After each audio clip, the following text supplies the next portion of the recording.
Hello, in this video I'm gonna show you how to change the date and time in BIOS on HONOR MagicBook.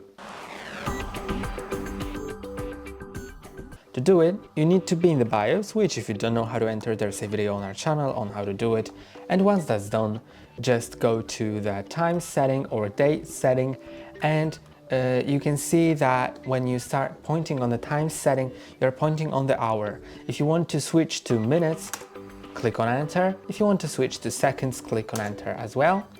And if you want to change the value, you need to click on F5 or F6 on your keyboard to change the values, just like that.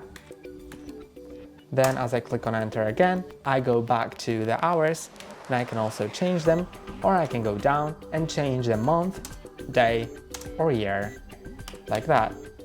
And that's all for today. Don't forget to like and subscribe. See you next time.